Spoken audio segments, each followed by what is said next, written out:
CMI, emisión central. Contraloría y gremios llegan a acuerdos sobre proyecto de control fiscal preventivo. Hablan el Contralor y el presidente de los gremios. Hubo conciliación. Ejército suspende licitación para medicamentos por advertencia de Procuraduría. Estado se salva de pagar $575 millones en caso Glencore. Solo pagará 19 millones. 19.000 presos reincidieron tras salir de las cárceles del país, revela ministra de Justicia. Consejo de Estado declara muerte política de senador Musa Besaile. Denuncian asesinato de 10 pastores evangélicos este año. Listo decreto que prohibirá consumo de droga y alcohol en espacios públicos. Se roban manguera de los bomberos en pleno incendio forestal en Cauca. POT de Peñalosa pone en riesgo pequeñas iglesias en Bogotá, denuncian concejales. No estamos en quiebra, dice Avianca en comunicado oficial. Advertencia del Banco de la República sobre crecimiento del año próximo. Odebrecht se declara en bancarrota en Estados Unidos. Presidente Trump elogia a Bolsonaro, presidente del Brasil. Todo está listo para una nueva edición de Colombia al Parque. En minutos nos conectamos desde el Teatro Jorge Eliezer Gaitán en Bogotá, donde será la gran gala de apertura de este evento que celebra la diversidad cultural y musical de nuestro país. No me fallen, tenemos una cita. Buenas noches, nuestros secretos de hoy. 1. Crecen los líos del detenido Contralor de Antioquia. 2. El director del Invías habla de los concursos de méritos. 3. El mundo contra Bolsonaro, presidente de Brasil. En Colombia, una senadora lo elogia. Primera ñapa. A juicio un congresista por irregularidades en el manejo de su unidad de trabajo legislativo UTL. Segunda ñapa. Una mujer debuta entre los cacaos empresariales del país. Y mi ñapa. ¿Saben qué le respondió el presidente Duque a un ministro que le expresó intención de irse? 1, 2, 3, 2 ñapas y mi ñapa dimitente al cierre. Y en deportes, 4 grandes ausencias y 7 novedades en Selección Colombia convocada hoy por Queiroz. Quiero un equipo y no figuras, asegura el técnico. Todo sobre el juego Equidad Mineiro por Copa Suramericana en el Campín. Claudia Palacios y Margarita Ortega. Muy buenas noches. El Contralor General Felipe Córdoba y el Consejo Gremial alcanzaron en las últimas horas un acuerdo sobre el proyecto de reforma constitucional que crea el control fiscal preventivo y que cursa en el Congreso. Freddy Gómez está con el Contralor Córdoba. Buenas noches, Freddy. Detalles del acuerdo. Muy buenas noches. Hace pocos minutos en la Secretaría del Senado se radicó el proyecto de ley de acto legislativo de control preventivo fiscal, el cual busca precisamente ejercer un mayor control sobre los recursos públicos del país. Esta iniciativa ha sido también promovida por el Contralor General de la República, Carlos Felipe Córdoba, que nos acompaña esta noche, y le preguntamos, Contralor, ¿qué cambios o qué ajustes hicieron en el informe de ponencia sobre esta iniciativa?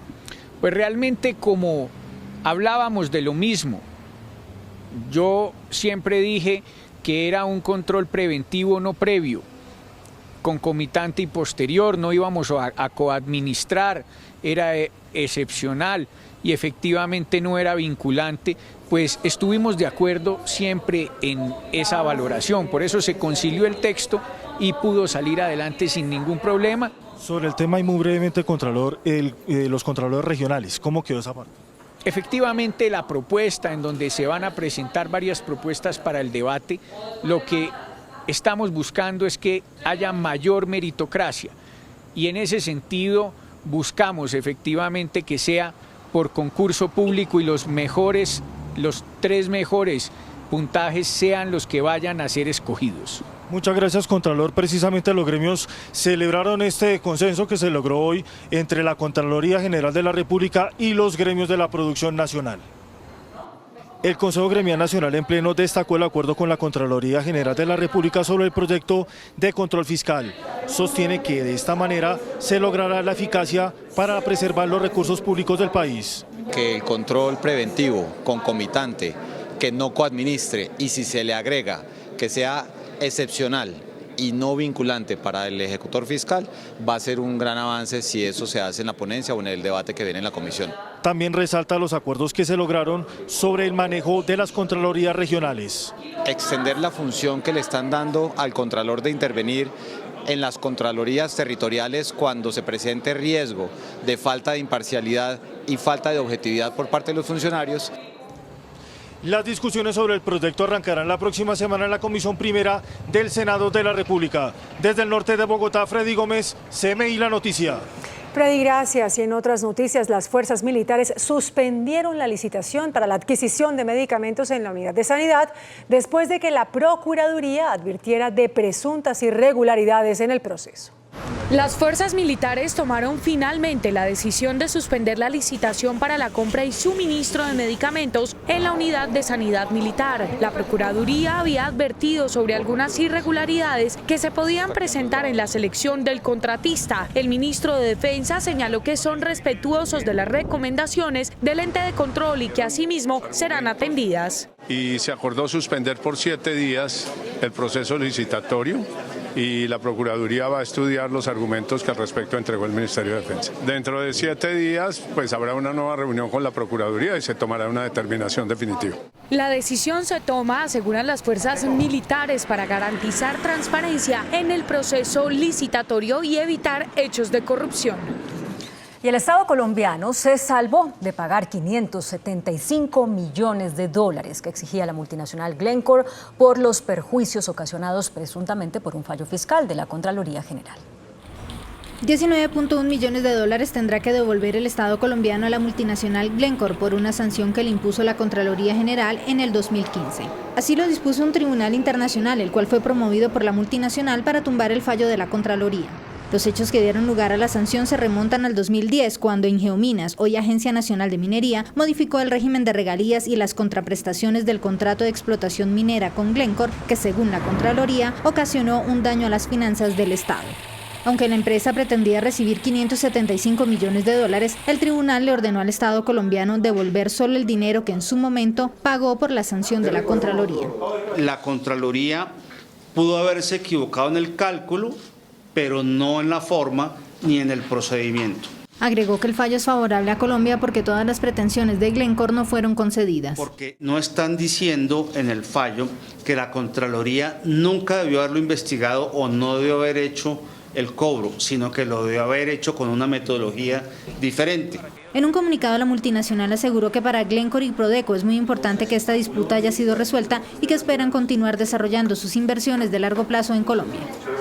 La Corte Suprema de Justicia le dio 24 horas al IMPEC para que traslade a una guarnición militar al exmagistrado Gustavo Malo, detenido por su presunta vinculación con el cartel de la Toga.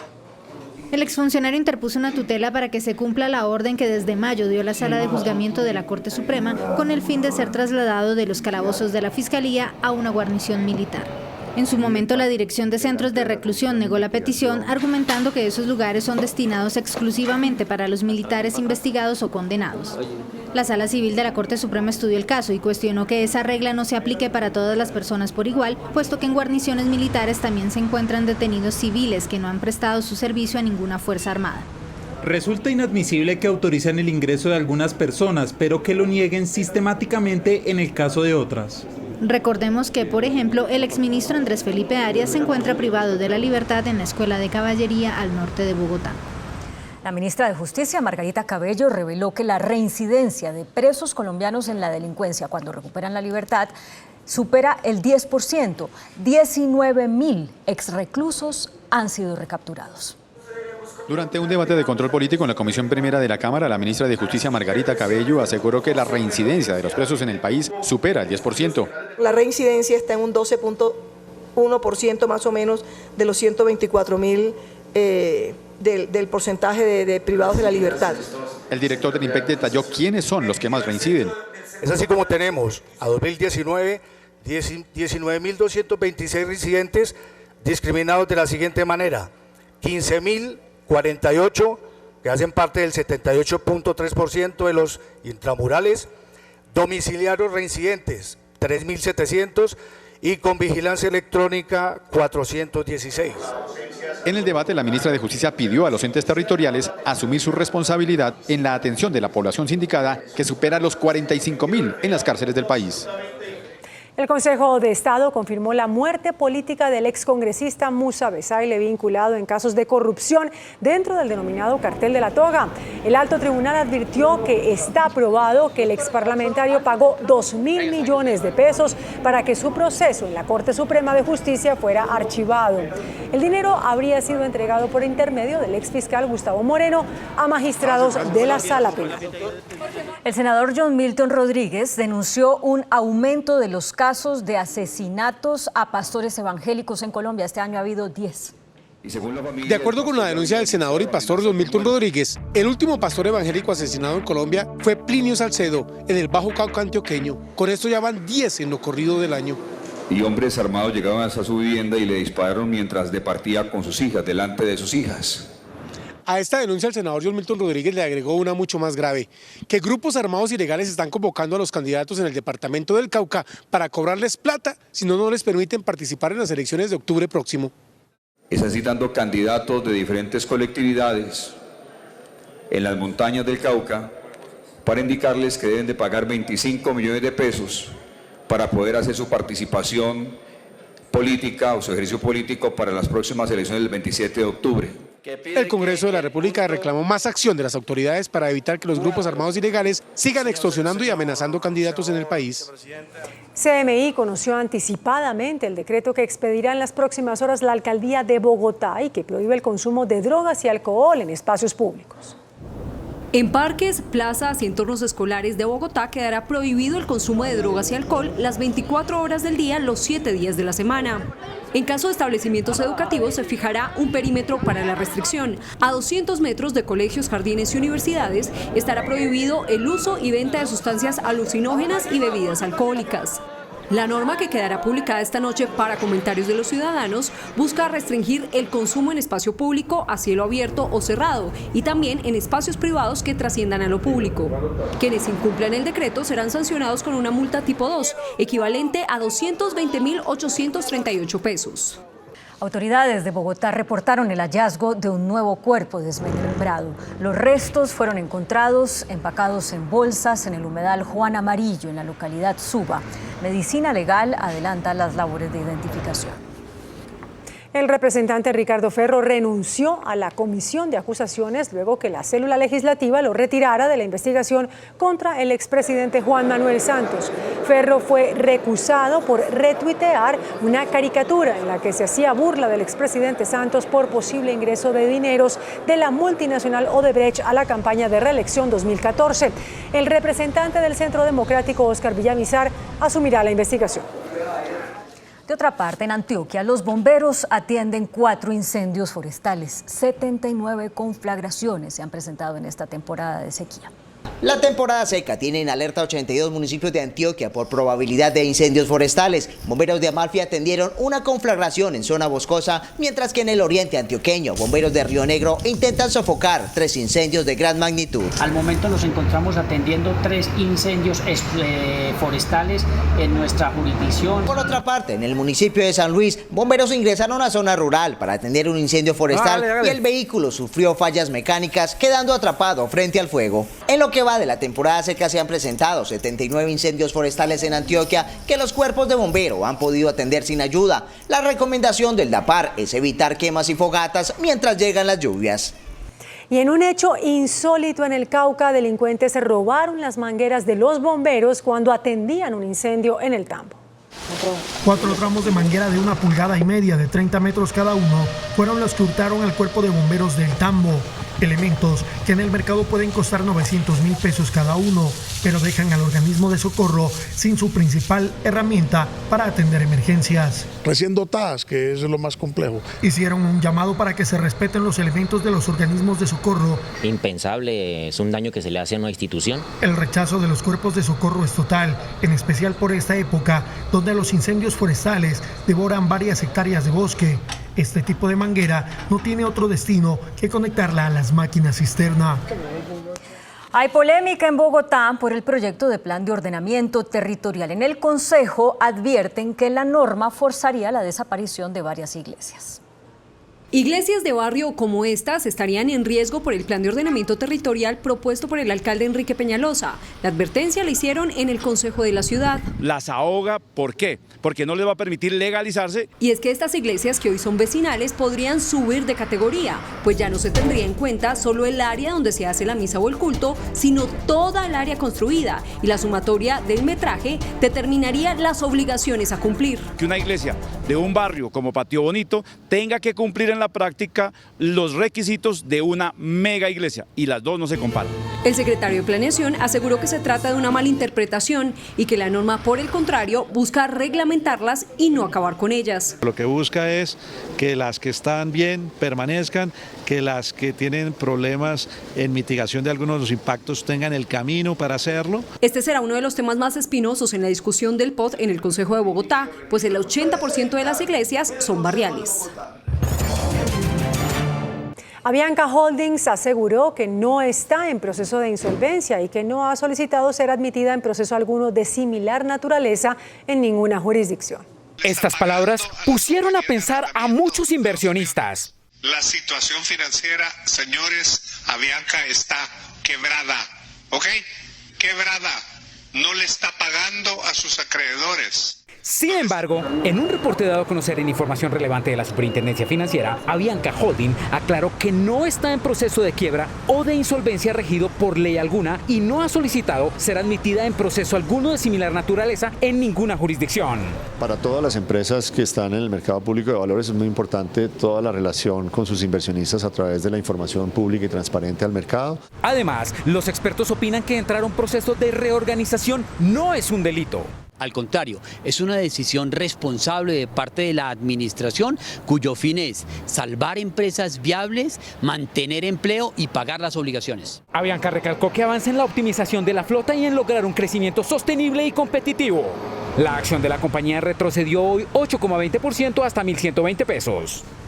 El presidente de Ecopetrol, Felipe Bayón, anunció un ambicioso plan de inversiones de la compañía por más de 4.500 millones de dólares. El presidente de la petrolera sostuvo que la mejora en los precios del petróleo y la mayor eficiencia en el gasto permitió aumentar el flujo de caja de la empresa, que ya supera los 12.5 billones de pesos. De esta manera aumentará la inversión, que ya está en 4.500 millones de dólares, y el flujo en el mediano plazo de 60 billones de pesos. Nosotros cerramos en 12,5 billones porque hubo un pago de dividendos puntual, que es la distribución de las utilidades del año pasado. Pero nuevamente pensemos que si el crudo, el Brent, está en unos $65, durante los próximos 3 años podemos generar, dependiendo del tipo de cambio al que estemos, entre 60 y 70 billones de pesos de caja adicional. El pronunciamiento lo hizo durante la entrega de 32 becas a estudiantes bachilleres. En el inicio de la discusión del presupuesto para 2020, el gerente del Banco de la República, Juan José Echavarría, advirtió que un crecimiento menor al 4% el próximo año podría afectar las finanzas de la nación. El presupuesto general de la Nación de 2020 por 271 billones de pesos contempla entre sus supuestos una inflación del 3%, una tasa de cambio de 3.129 pesos y un crecimiento económico del 4%. Un crecimiento económico inferior al previsto por el gobierno podría generar dificultades en materia de ingresos tributarios para financiar el presupuesto de 2020. Hay otro tema que es importante frente a lo que se define con 8.5 billones de pesos que se esperan por disponer dentro de un plan de enajenación de activos estratégicos o no estratégicos. Educación, defensa, salud y trabajo son los sectores con mayores recursos del presupuesto. También hay importantes recursos para intereses de la deuda. Aunque la deuda se mantiene en niveles sostenibles, es indispensable monitorear de cerca los niveles de endeudamiento del país. Emisor y demás entes de control destacaron las metas fijadas en cuanto a disminución de la evasión de impuestos y la puesta en marcha de la factura electrónica. La Procuraduría General le pidió a la Corte Constitucional que declare legal el trámite de la Ley de Financiamiento o Reforma Tributaria que aprobó el Congreso a finales de 2018. El concepto hace parte de los documentos que estudia el Alto Tribunal para fallar una de las 2 demandas que se tramitan contra toda la ley por problemas en el trámite de su aprobación. Según los demandantes, el texto aprobado en el Senado no fue publicado en el diario oficial para que los representantes lo conocieran antes de su discusión en Cámara. Sin embargo, para la Procuraduría no existe ninguna irregularidad porque cuando se tramitan leyes de manera urgente, como fue en este caso, las dos cámaras pueden sesionar simultáneamente y después en la conciliación se ajustan los textos aprobados. Según el Ministerio Público, cuando los proyectos se tramitan de manera simultánea, no es obligatorio que lo aprobado por una cámara sea publicado para el conocimiento de la otra. La Corte Constitucional estudia este y otros conceptos de expertos para elaborar una ponencia sobre la legalidad o no de la ley de financiamiento. En medio de un debate sobre las EPS que se lleva a cabo hasta ahora en la plenaria del Senado, el superintendente de Salud advirtió que la entidad que representa cerrará más entidades prestadoras de servicio de salud. Las EPS fueron las más cuestionadas en el debate sobre la salud realizado en la plenaria del Senado de la República. Según el citante Juan Luis Córdoba, la mayoría no tiene un servicio eficiente. Es que de todas las que existen, solamente el 33% tiene un patrimonio positivo. Y el 60-80% de este patrimonio son cuentas por cobrar. El superintendente de salud respondió que sí se está actuando. Que cierren las EPS, senador, las estamos cerrando, sin generarle un daño sistémico al país. Y nos hemos visto en problemas, porque cuando vamos a intervenir las EPS, senador Robledo, los primeros que vienen angustiados a mi oficina son precisamente los prestadores. El superintendente anunció que serán cerradas más EPS, pero no anticipó cuáles. El índice de capitalización de la bolsa, que mide el comportamiento de las 20 principales acciones, cerró al alza. El índice de capitalización de la Bolsa de Valores de Colombia subió 0,82% a 1.531 puntos. La acción de Extra fue la que más subió con una valorización de 5,93% a 125 pesos. La acción preferencial de Avianca fue la que más cayó con una pérdida de 8,20% a 1.120 pesos. La acción más negociada de la jornada fue la de Preferencial Bancolombia al movilizar más de 48.000 millones de pesos. El dólar cerró al alza. Indicadores económicos en CMI. La tasa representativa del mercado que regirá para mañana miércoles será de 3.457 pesos con 89 centavos. Los profesionales de cambio compran la divisa en promedio entre 1.160 pesos y la venden entre 1.210 pesos. Un euro cuesta 3.849 pesos. La libra de café en Nueva York se cotizó a 97,15 centavos de dólar. El azúcar se transó en 11,25 centavos de dólar la libra. El barril de petróleo WTI se cotizó en $55,64. La referencia Brent para Colombia se cotizó $59,59. Una acción de Ecopetrol cuesta 2.655 pesos. La constructora Odebrecht solicitó acogerse a la ley de bancarrota en Estados Unidos, esto 2 meses después de declararse en quiebra en Brasil.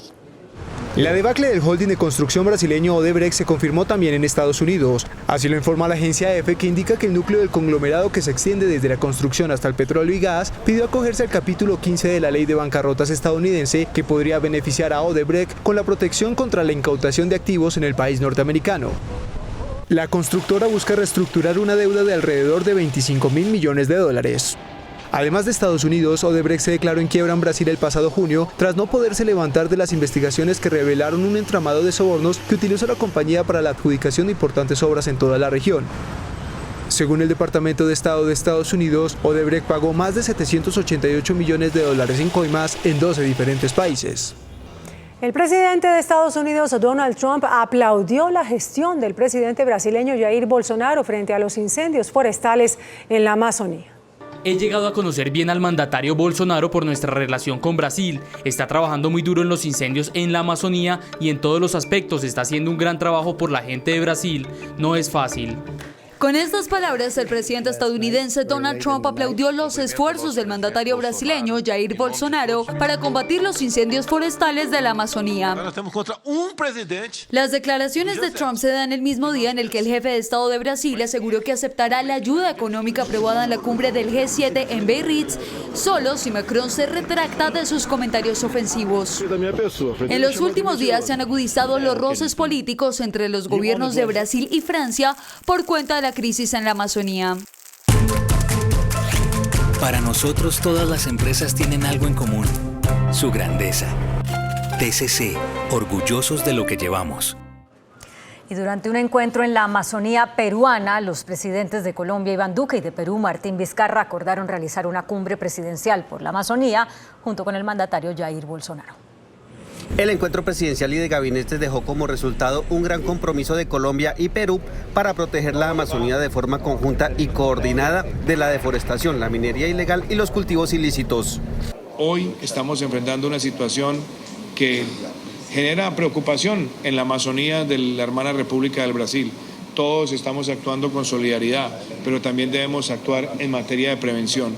La atención que debe merecer nuestra Amazonía es permanente, porque vemos una indiferencia constante y una reacción quizás en hechos puntuales. Y aquí el compromiso que estamos asumiendo, Colombia y Perú, es atender con un enfoque diferente en nuestra Amazonía. Los jefes de Estado de Colombia y Perú también acordaron reunirse nuevamente el viernes 6 de septiembre en Leticia, a donde será invitado el presidente de Brasil, Jair Bolsonaro.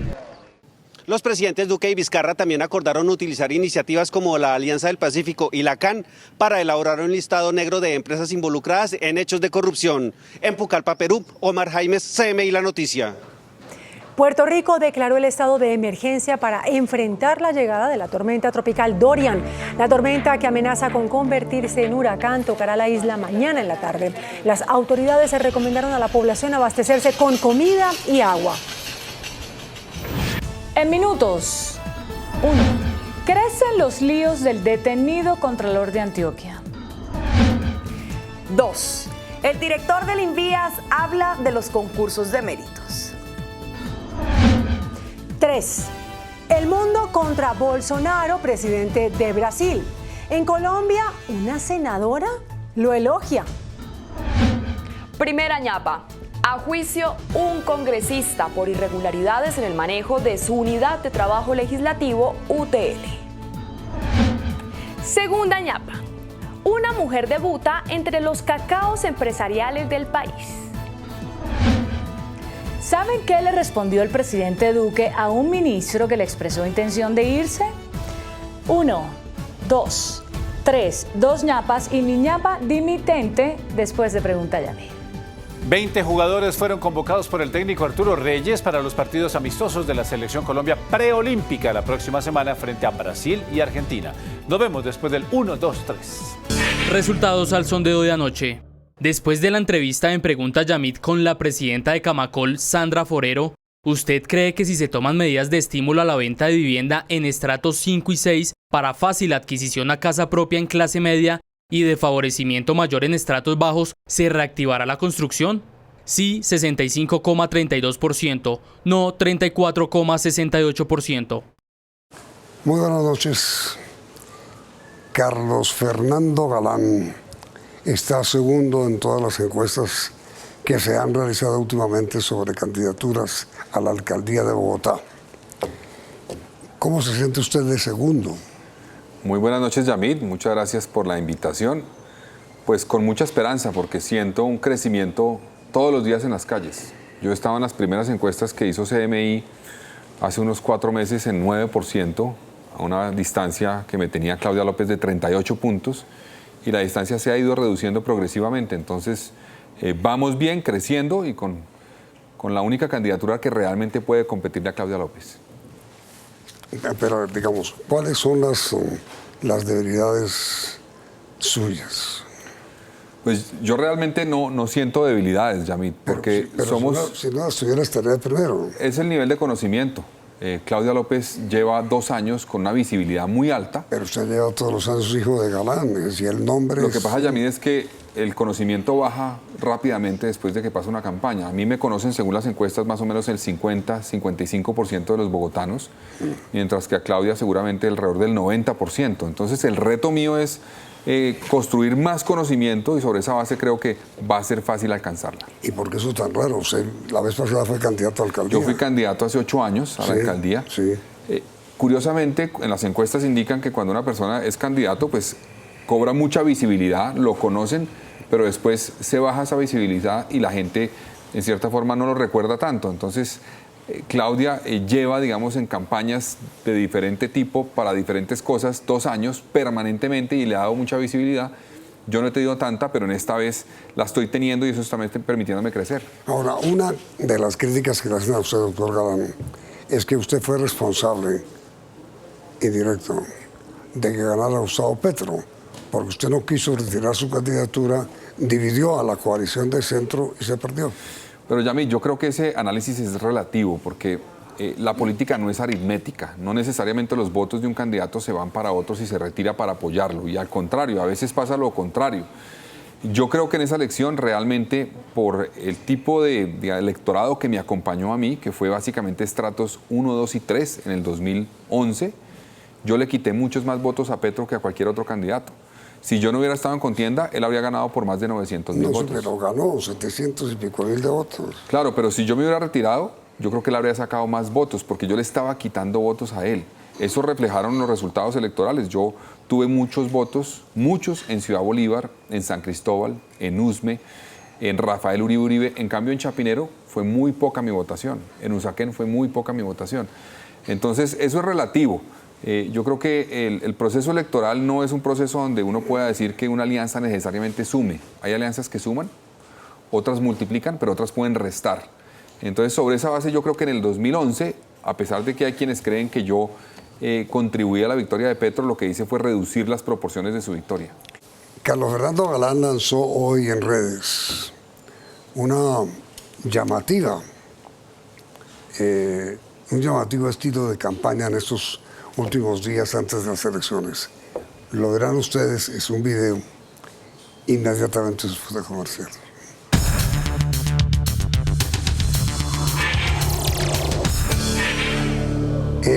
Este es el video que el doctor Carlos Fernando Galán presentó hoy en redes.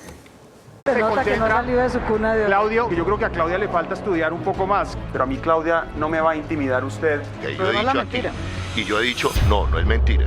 Uno no puede andar por la vida proponiéndose como la líder anticorrupción. Y entonces esta es la doble moral que la caracteriza. Usted no va a seguir respondiendo las mentiras de un niñito corrupto y a pesar de eso va perdiendo rotundamente. Una cosa es tener carácter, otra cosa es tener agresividad. No más peloteras, no más agresiones personales, no más insultos, no más. No más, no más, no más. No más.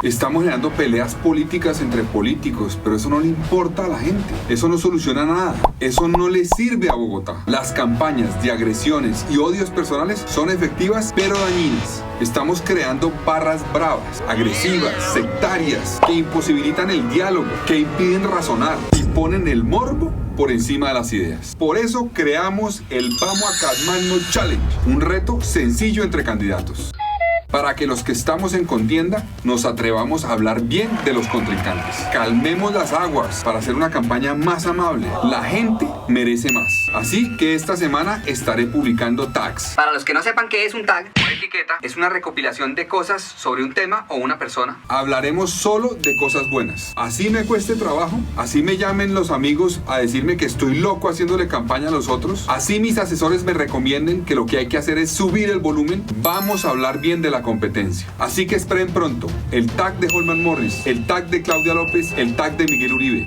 ¿Qué fue lo que originó que usted o su grupo de campaña lanzara este video? Bueno, Yamil, llevamos más de 4 meses en campaña y yo siento una campaña que se ha vuelto muy agresiva, de ataques personales, de agresiones, de insultos en muchos casos. Y eso no le sirve a la ciudad, no le sirve a la democracia, no le ayuda a los ciudadanos a tomar una decisión informada sobre qué propone cada candidato para resolver problemas de seguridad. Más. Exacto. Entonces, pues yo estoy un poco cansado de eso. Acepto que yo he subido el tono en algunos espacios también. Nunca he agredido a nadie personalmente. Entonces yo también tengo que corregir eso. Y por eso lanzamos el challenge que se llama, o el reto que se llama Vamos a Calmarnos Challenge. Calmémonos, bajemos la temperatura de las aguas. Y básicamente lo que quiero proponerle a los candidatos es que hagamos un esfuerzo por decir algo positivo del otro candidato, de los demás. Yo voy a lanzar un tag que se llama básicamente, que es un video donde voy a hablar bien de Claudia López, otro voy a hablar bien de Holman Morris y otro voy a hablar bien de Miguel Uribe. Pero entonces... Eso busca contribuir a que superemos un poco esos pleitos personales y nos aterricemos en los temas. No caer en lo Bolsonaro. No caer en, por ejemplo, lo de Bolsonaro. Eso está siendo efectivo en muchos espacios de discusión política en el mundo, pero creo que en el fondo afecta a la democracia. Entonces, bajémosle el tono. Es que ya en Brasil el ministro de Educación le dijo al presidente de Francia que era un idiota, un imbécil, un inútil. Sí. El otro día en un debate, Yamit, estábamos hablando de educación y empezaron los demás candidatos a atacarse personalmente. Y yo dije, No solamente no lo hagamos, especialmente hablando de educación, no hagamos esos ataques. Entonces yo creo que sí necesitamos bajarle la temperatura a la campaña. Pongámosla en práctica.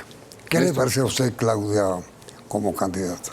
Bueno, a Claudia le reconozco varias cosas, Yamit. Primero, me parece que es una persona preparada, que se ha formado, que ha estudiado, y eso es importante.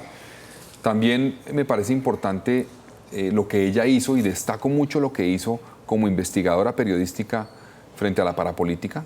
Lideró, junto con otros sectores y varios periodistas, las investigaciones para destapar la parapolítica en Colombia.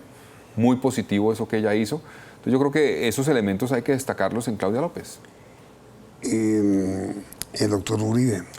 De Miguel Uribe me parece que es una persona que conoce Bogotá, que es aplicado, ha sido juicioso en la construcción de su propuesta, aunque yo pueda tener diferencias con la propuesta, me parece que ha sido realmente serio en la construcción de su propuesta en muchos temas.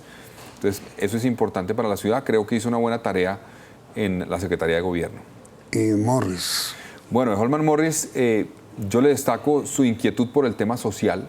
Me parece que él manifiesta permanentemente una preocupación por lo que la ciudad tiene que trabajar en reducir la desigualdad, en reducir la pobreza. Esa preocupación de él, que comparte con Petro, me parece importante.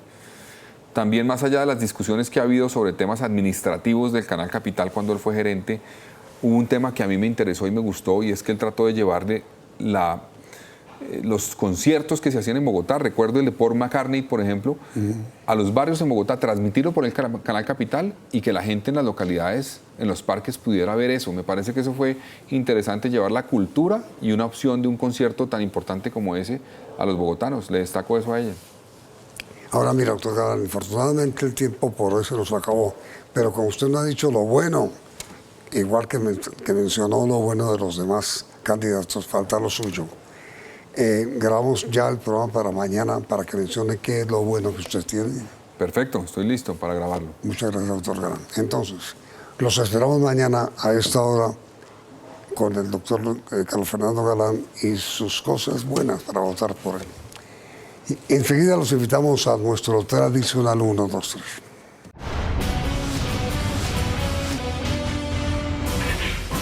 Nuestros secretos de hoy. 1. Los líos para el contralor de Antioquia, Sergio Zuluaga, crecen luego de su captura por presuntos actos de corrupción. El funcionario fue detenido la semana pasada por haber recibido millonarias sumas de dinero para frenar investigaciones fiscales en el departamento, según la investigación de la Fiscalía. Pero hoy se supo que los problemas de Zuluaga con la Fiscalía no son los únicos. La Procuraduría adelanta 5 investigaciones disciplinarias en su contra. Los procesos están relacionados con irregularidades en su elección, la presentación de diplomas falsos, la elección de funcionarios en la Contraloría sin experiencia, la asistencia a un supuesto evento de la ONU en España que nunca se hizo y la realización de una cirugía estética con recursos públicos. Mejor dicho, la ley de Murphy. Todo lo que es posible de empeorar, empeora. 2. El Invías asegura que aún no hay decisiones sobre un concurso de méritos abierto por ese organismo. Es que hace unos días revelamos los nombres de los preseleccionados en ese concurso abierto para designar directores regionales del instituto y las denuncias de los derrotados en el sentido de que todos los preescogidos eran conservadores del ala de la vicepresidenta Marta Lucía Ramírez. Esas denuncias tienen las alertas prendidas. El director del instituto, Juan Esteban Gil, dice lo siguiente: el concurso de méritos está surtiendo proceso. Aún no hay ganadores. Falta realizar las entrevistas. Solo hasta ese momento se elegirán las ternas que se presentarán a los gobernadores. Y agrega que somos exigentes en la búsqueda de gerentes y profesionales idóneos. Bienvenida a la aclaración. También tendrá que darla a la Procuraduría, cuya delegada para la vigilancia preventiva de la función pública ya abrió investigación preliminar y está revisando todo el proceso. 3. Mientras el mundo entero le exige a Jair Bolsonaro compromiso decidido en la preservación del Amazonas, en Colombia, una senadora afirma que el presidente de Brasil es ejemplo mundial en el cuidado del medio ambiente. A Bolsonaro le caen rayos desde todas partes del mundo por su casi nula acción en la defensa y protección de la selva amazónica, afectada por incendios forestales que han consumido millares de hectáreas de selva virgen y sacrificado miles de animales silvestres. A Bolsonaro le llueven críticas porque, como Trump, siempre ha despreciado el medio ambiente. Si todos esos números fuesen verdaderos, la Amazonía ya habría sido devastada 3 veces en los últimos 20 años. Y mientras Bolsonaro afirma eso, en Colombia apareció una aliada política. Se trata de la senadora del Centro Democrático, María Fernanda Cabal. Creo que los que tenemos que aprender somos nosotros para preservar el medio ambiente. Y también esos mismos que vociferaron tanto contra Jair Bolsonaro, porque como no es del club del socialismo del siglo XXI, se les olvidó el decreto del que ya hablaron aquí de Evo Morales, donde prácticamente autoriza el desmonte para manejo sustentable de bosques a través de la quema controlada, que obviamente se le descontroló. Ay, senadora, Bolsonaro es de derecha, sí, pero el Amazonas, la selva y el oxígeno no son de izquierda. Deje el fanatismo. Primera ñapa. La Procuraduría llama a juicio disciplinario al representante de la Cámara, Hernán Gustavo Estupiñán. Al congresista lo investigan por contratar de 2016 a 2018 a 6 miembros de su unidad de trabajo legislativo UTL que no cumplieron ninguna labor en el Congreso. Según la Procuraduría, los 6 funcionarios vivían en Nariño y recibieron durante 2 años su sueldo. Venían a Bogotá solo a recibir sus cheques. Contra el representante también cursa en la Procuraduría una investigación por exigir dinero a un integrante de su UTL a cambio de nombrarlo en la unidad. La Procuraduría calificó la falta de Estupiñán como grave y no es para menos. ¡Qué horror! Segunda ñapa. Una mujer ahora es miembro del Grupo de los Cacaos. Se trata de la abogada María Eugenia Lloreda Piedrahíta, conocida como la Tata Lloreda, quien llega a la presidencia de la Asociación de Cultivadores de Caña de Azúcar, Asocaña. Debuta mañana y lo hará por partida doble. Asume, por un lado, la presidencia de Asocaña y además se estrenará como miembro de la Junta Directiva de la Sociedad de Agricultores de Colombia. La Tata Lloreda es abogada de la Universidad de los Andes. Cuenta con una maestría en Derecho Internacional de la Universidad de Georgetown. Fue asesora del Ministerio de Comercio y de la Alcaldía de Cali. Se venía desempeñando como gerente de la ANDI seccional Valle del Cauca. Para que vean, no es que haya ahora mejores mujeres, es que se les está dando la oportunidad de brillar. Y mi ñapa de hoy. El Grupo Aval contactó al actual ministro de Vivienda, Jonathan Malagón, y le ofreció la presidencia de la ANIF. Eso lo dijimos en esta sección la semana pasada. Y efectivamente, el ministro se reunió con el presidente Duque. Le reveló el ofrecimiento de Luis Carlos Sarmiento para reemplazar a Sergio Clavijo como presidente de la Asociación Nacional de Instituciones Financieras, ANIF.